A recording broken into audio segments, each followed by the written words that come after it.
bisa naruh di tempat yang aman, nggak ngapa-ngapain, dapat spread cukup, untungnya gede, jadi mereka setiap Sabtu Minggu main golf kali. Kalau nggak dipakai nggak diambil, kenapa? Di sana juga ngangkur duitnya. Pasar nggak ada yang ilegal, jadi kalau ada yang ilegal kita sikat.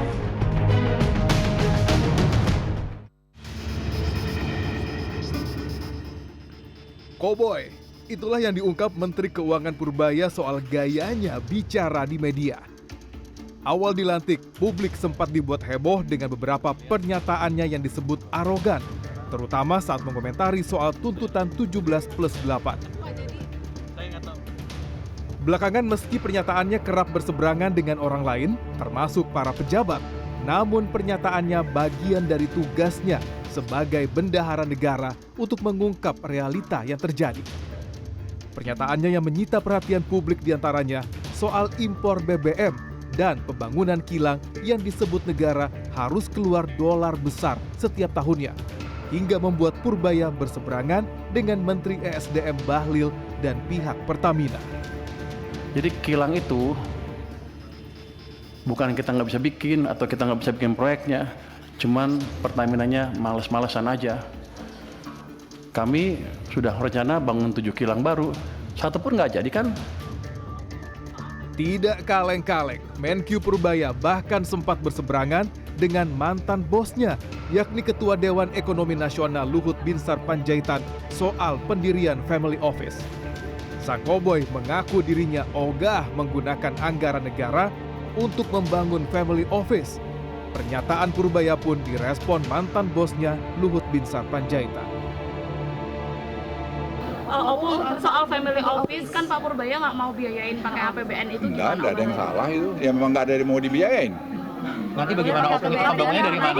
Dari skema pembiayaannya. Skema pembiayaan of Family Office dari mana? Yang biayain dia sendiri. Kan orang yang taruh duitnya di situ.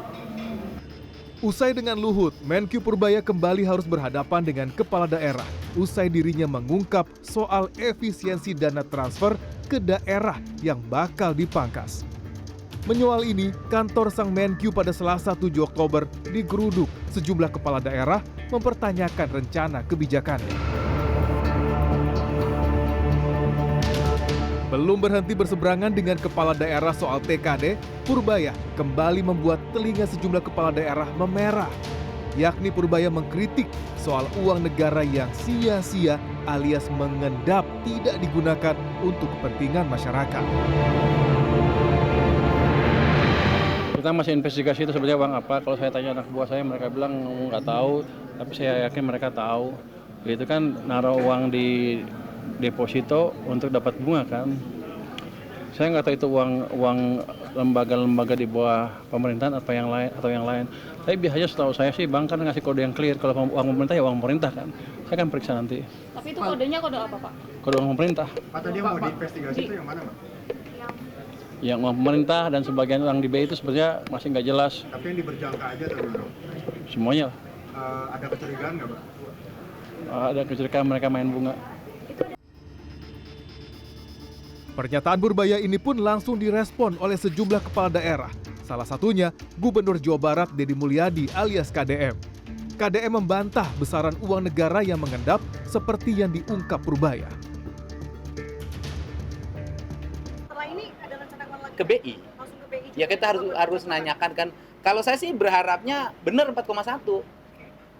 Ya kan? Kalau benar 4,1 kan saya dapat tambahan lagi tuh uang lebih kan. Tapi konsekuensinya seluruh pejabat saya berhentikan.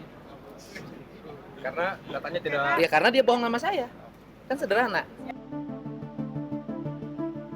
Menurut pengamat ekonomi Celios Media Askar Wahyudi, gaya koboi ceplas-ceplos Purbaya disinyalir sebagai cara agar para pejabat mengikuti gerakan cepat membenahi ekonomi seperti yang diinginkan Presiden Prabowo. Gaya koboi sang bendahara negara ini juga mulai direspon masyarakat. Tentunya bukan hanya sekedar gimmick, tetapi juga membawa ekonomi Indonesia semakin sejahtera. Tim Liputan CNN Indonesia.